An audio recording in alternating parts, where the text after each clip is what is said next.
about the Yanks? I'll admit it, I'm concerned. Teixeira can't seem to get healthy.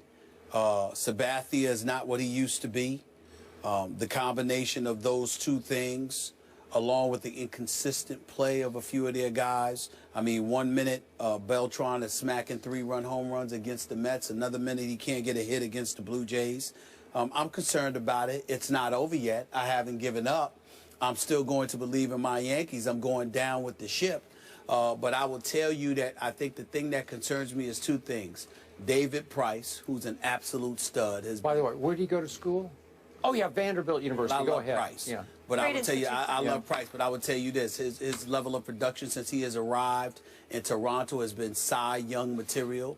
And when you combine that with the fact that Toronto has been doing what they've been doing without the services of Tulowitzki, I mean, I remember when Toronto lost a game, Boston came back on them the other night in the top of the ninth. I give Toronto a lot of credit. They've been hanging in there, and David Price has been an ace. We'll see what happens tonight with Severino pitches for the New York Yankees, and Ivan Nova goes after that. I still think the Yankees can win 2 of these 3 games. Then they'll only be a game and a half back. So the jury is still out, but I'll admit that I am a bit concerned. Your Yankees should be ashamed of themselves if they can't catch the Blue Jays after the Blue Jays lost the primary reason I picked the Blue Jays to beat. Yes. He's gone. I got a Romo-like bad break. He cracked his shoulder blade. They still got Donaldson and Batista and Price. I know, but Tulo, remember, everything changed when he walked in the door. And now they're 4-4 since he's been gone, and there's no timetable for him to come back. So all of a sudden, you got the greatest cowboy-like break.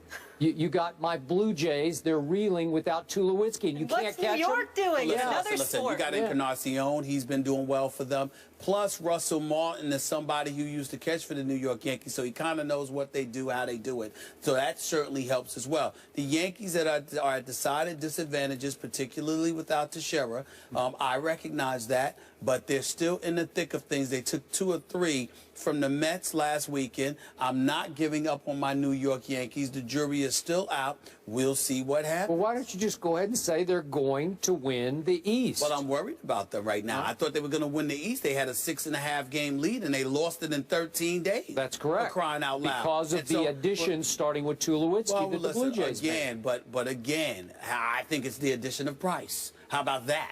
Price is a stud. He's only got one. He's got like 9 and 1 since he arrived. He only gets to play every 5 days, right? He is. Well, they got some bats, and we know they were scoring runs before Tulowitzki arrived. But now it's even more lethal, and you've got Price shutting people down. And obviously, when you've got a great pitcher like Price, it infuses the rest of your pitching staff, at least to some degree, so we understand what's going on with Toronto.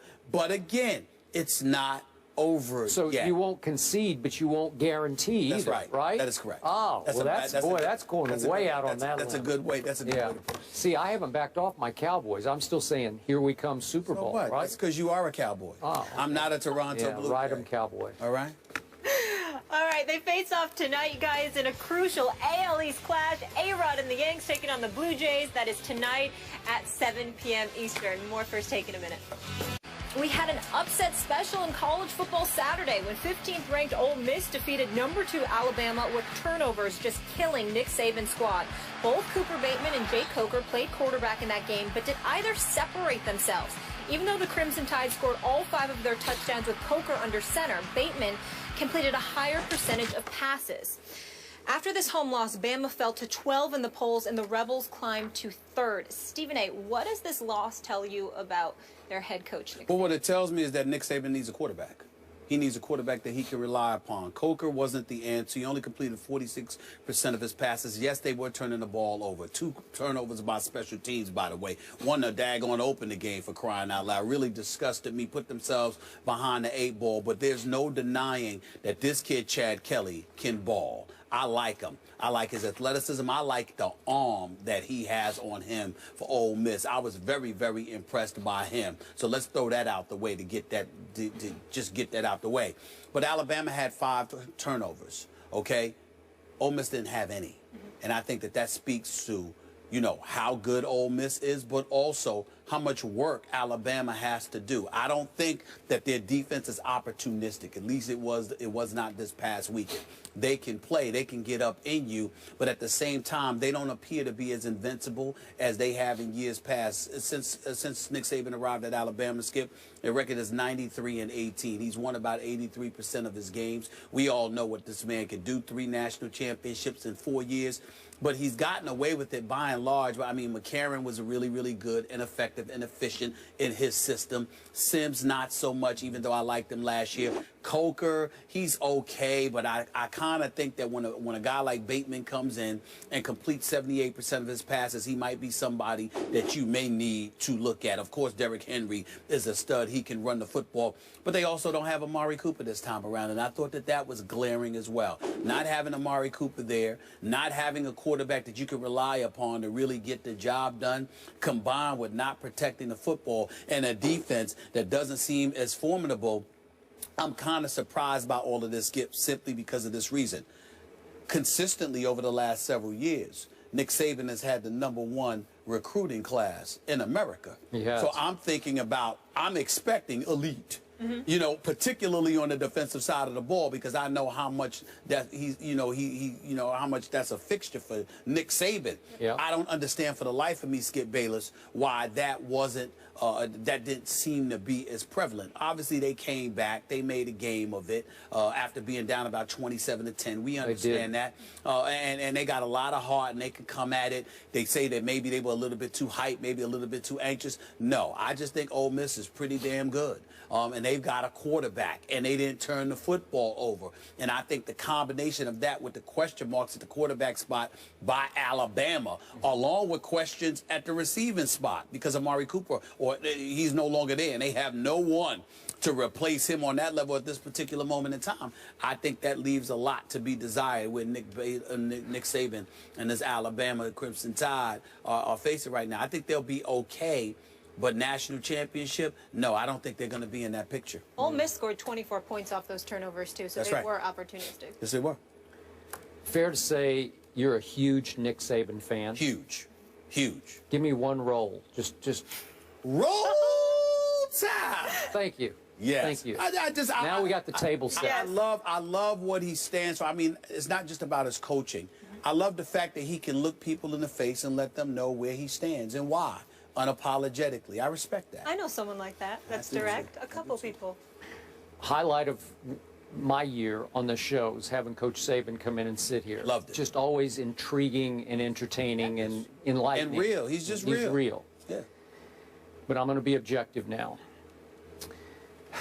He made his coaching bones on his defensive genius. And I don't throw that word around lightly, because he was highly regarded as a defensive genius on the college level, if not the pro level. Some slippage there. Struggled a little bit, but now he's slipping. He's lost a little bit of his coaching fastball, if you will. Okay.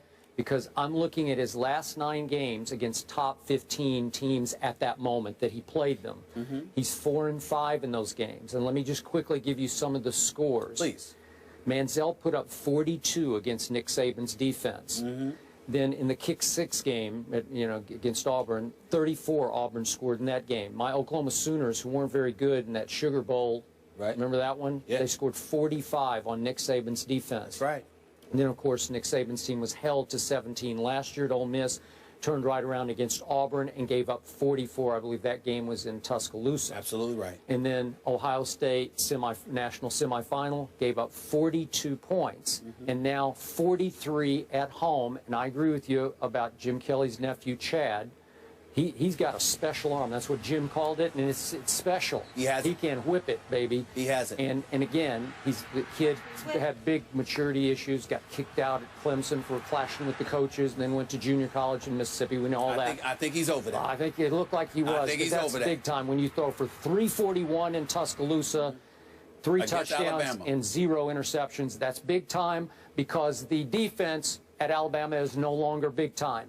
I thought they were going to be, because just on high school reps, blue chip, you look across the depth chart and you say, wow, wow, wow, wow. And I thought early in the year with Derrick Henry, what a load he is carrying the mail, I thought they're going to be right back in it and they're going to be really tough to beat. And then this happened. Chad Kelly happened. Ole Miss happened, and again, they've got Alabama's number now. They are not afraid of Nick Saban and company.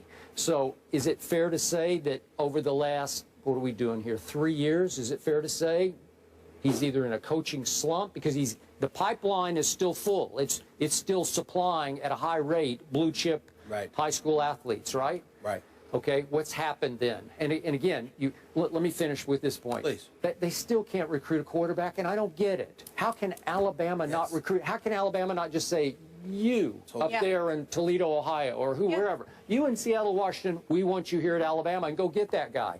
Is it because Nick doesn't want a star quarterback? He wants somebody who's a little more coachable, such as AJ was? I don't know, like a sort of a coach on the field type of, if you will, a puppet.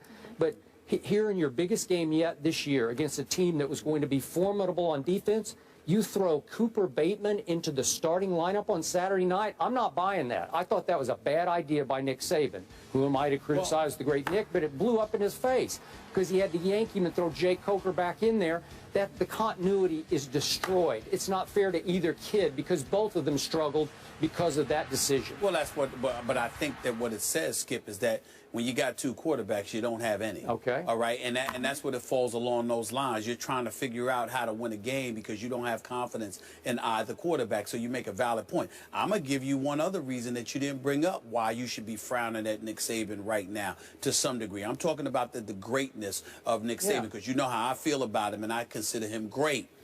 Skip Bayless, I watched this kid, Robert. What is it? What? How do you pronounce his name? Kimdichi.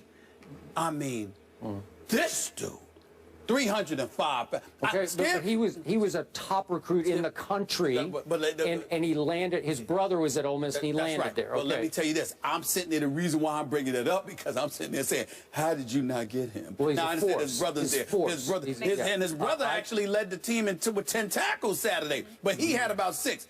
This dude this dude, he looks like a #1 overall pick. He well could be. He well could be. Ooh, Robert and Kimdichi. Yep. This, I was thinking about you because I remember in your classic line, jump off the screen. He leaps. That dude leaps off the screen. I said, they can't block him. They couldn't block him. They can't block him. No, He's I agree. everywhere. It didn't matter that he only had 6 tackles, but he was everywhere. I mean, he was a nightmare. He was the kind of dude where you're hearing his footsteps even when he's 10 feet away. You're hearing something and you're thinking it's him because he has that kind of impact. Yep. That dude is special. Yep. I'm trying to tell you right now, Robert Kimdichi, he might be the #1 overall pick. I mean, he is special. Yeah, Coach Herm coached him at the All-Star game coming out of high school and came in here the next Monday and said, you don't see me. Oh, my Lord. You do not see me reacting over a college football player like that. I don't do that. Yeah. That dude, oh, my Lord. Real deal. Real deal. Real deal. I'm talking possible #1 overall pick. Well, you got a couple NFL squads that could 305 pounds, and he comes at you. Woo! Ooh, he was special. All right, we got another team down south with quarterback questions right now. Tony Romo won't need surgery on his broken collarbone, but are the Cowboys making a mistake? That's up next. Stay here.